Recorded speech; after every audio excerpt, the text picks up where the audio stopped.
This is the poor man's purge kit, a necessary evil for doing exotic metals like stainless steel and titanium. The best part is that this is a whole lot cheaper than going with the cheapest piece of junk Amazon dual flow regulator or any of the like, right? We want to get some good quality stuff here. We want to be able to control it and we want to save some money. So this episode is about putting all of it together.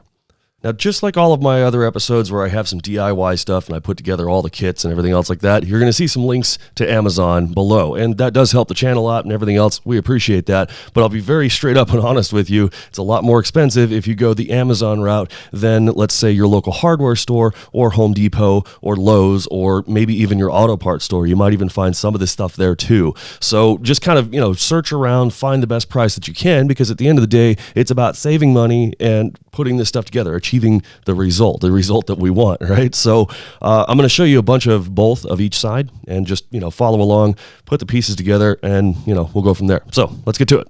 The first thing you'll need on your parts list is a flow meter. Presumably, your machine included one, and you already have it. So these things are pretty universal as far as thread sizes are concerned, but it's worth double checking your specific meter. The second part you're going to need is a 1/4-inch NPT brass run tee. Now, the run tee has a male threaded end on one side, which will thread into the flow meter. If you can't find a run tee specifically, get a regular tee and get a 1/4-inch NPT nipple to connect it. Next, you'll need a 1/4-inch NPT ball valve. Depending on where you shop and what's available, you can get them with a male end already machined on one side. If not, you'll need a 1/4-inch NPT nipple. The length that I usually go with is called close. To connect the purge line to the ball valve, you'll need a 1/4-inch NPT to 3/16-inch barb fitting. For the other end of the hose, I usually like to add a 3/16-inch barb splicer. This helps keep the hose from getting damaged, and since I often use TIG Aesthetics purge plugs from Tycon Industries at the shop, this usually fits into them well. You'll want a roll of Teflon tape to seal your fittings, and you'll need some hose. The size hose I use in this case is 3/16-inch ID by 5/16-inch OD. It's just the right size for purging. Not too much, not too little, not too bulky. It works just right. Finally, you'll need a roll of aluminum foil. Now, whatever brand you or your wife or husband chooses will work just fine. To assemble, start by removing the flow control valve from the flow meter. Now, some of these have a nice spot to stick a wrench on, and some do not. Now grab a hold of the brass run tee and hold it with your left hand with the threads pointing towards your right hand. It's important that you do it this way because of how the pipe tape needs to be applied. With the pipe tape in your right hand, wind about 1 to 1.5 times around the thread, but do not start the tape at the beginning of the threads.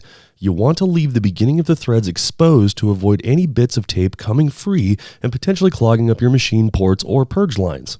It's also worth mentioning that NPT threads are self-sealing, so you really don't need much tape at all on the threads as long as your fittings are tight, so don't overdo it. Now grab the flow meter and start threading the male end of the tee into the flow meter port. Depending on the position of the threads, the female ports of the tee might end up pointing near the gauge or the sight scale, just like mine has. If that's the case, leave it kind of loose so you can thread on the original flow control valve. Again, with your left hand holding the flow control valve, apply a layer of pipe tape to the threads, making sure that you leave the first few threads exposed. If your flow control valve can thread onto the tee without interfering, tighten it down and move on. If it can't, you'll have to rock the tee back and forth to clear the gauges until the flow control valve is tight and you can tighten the tee from there. Don't worry if your flow control valve is sideways or upside down. It makes absolutely no difference to the function or flow or anything. It can point wherever it wants. Next, thread the ball valve into the tee after applying the same small amount of pipe tape as you did before. If you have the close nipple instead of the built-in male end, make sure that the tape is on both sides, and it also helps to make sure the swing of the ball valve handle points away from the flow meter when it's fully open. That way it won't interfere with anything. Finally, tape the barb adapter up the exact same way as the other threads and install it into the female end of the ball valve. Once tightened up, you should see something similar to this. Installing it onto the cylinder is pretty straightforward, but I should mention, only because I see it extremely often, do not put any tape or sealer onto these threads. These are completely self-sealing once you tighten them down. Next, connect the machine argon hose to the flow control valve on the flow meter. Again, no tape or sealer on the threads. Finally, connect the purge hose to the barb and pop the splicer into the other end if you choose to use one. Congratulations, you officially have a poor man's purge setup connected, assembled, installed, and ready to go. However, there is one thing that you need to pay attention to, and that is the process of hooking it all up and reading it and setting your flow control, only because you only have one gauge to reference, whereas a dual flow meter has one for one side, one for the other. But we can still run it this way as long as you follow the procedure. Here's how that goes. Start with a generous length of foil. Wad it up tightly and shape it into a donut. Now this should be relatively loose when you wad it up until you put your hose through the center of it. Once you place the hose through the center, wad it up tighter and push it into your part. Now if you make it super tight and form a bit of a flange on it, it will become a reusable part for anything that you mold it to. But in this case, I left the top open a little bit because that's the area that I want the atmospheric gases to be pushed out of when I purge it. It's just unique to this particular part. Now the bottom side was made with a smaller piece that I folded over to thicken it up before wrapping it around to the bottom to cover it all up.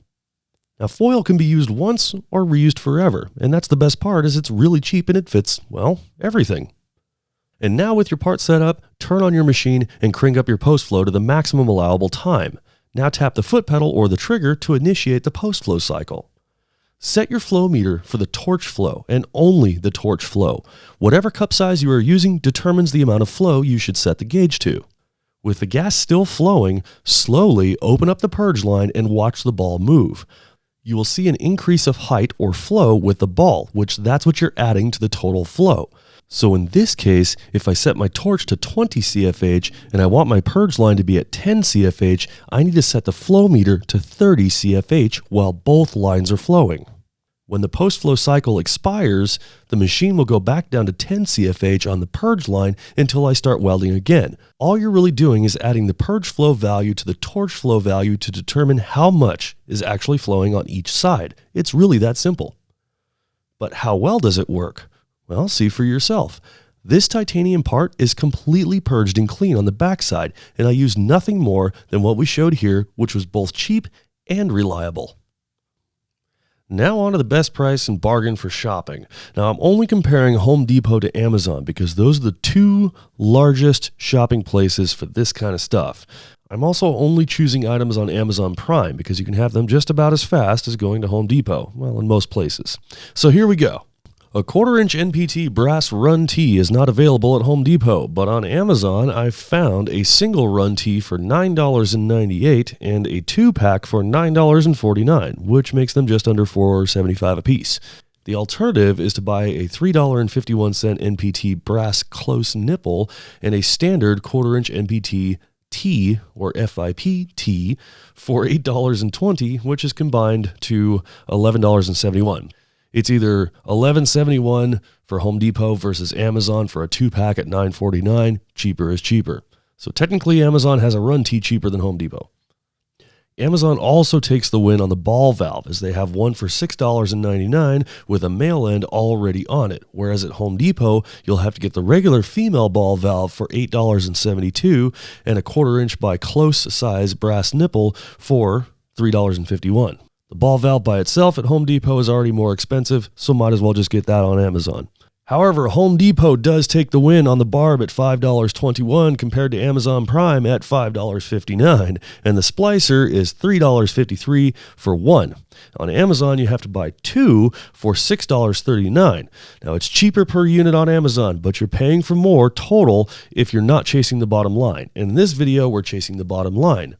Cheaper is cheaper. Now, Home Depot also crushes it on the hose. For $5.21, you can get 20 feet of 3/16 ID vinyl tubing, which is adequate and plentiful for a cheap purge line. On Amazon, you can get a 10-foot roll for about $9.95 or a 25-foot roll for $14.95, which doesn't work. Either way, Home Depot has it cheaper on that one. Add in a single roll of pipe tape for 98 cents at Home Depot, because I'm not even going to bother checking on Amazon for that one. And we'll call the aluminum foil free because it's probably already in the kitchen and no direct expense counts when you don't remember buying it or how much you paid for it. So we'll just say it's free, right? Which means you can have a complete working and totally functional purge setup for a grand total of $31.90 plus tax. unless you live in a state that doesn't collect it. Now, if you really want to get picky about the foil on that one, we'll call that $1 because you can run down to the dollar store and pick it up on your way home from Home Depot. So there's your list, the cheapest possible way right now, according to Amazon Prime and Home Depot, that you can get this stuff. Now, if you shop around, maybe you got a local hardware store, a mom and pop shop, whatever the case is, you can probably get this for a little bit cheaper, maybe just a flat even $30, or maybe less than that. But either way, that's the bare minimum of expense that you really need in order to get a purge setup going, and it actually friggin' works. So that is all I've got for this episode. I want to thank you guys for watching as always. Happy friggin' welding, and I'll see you the next time.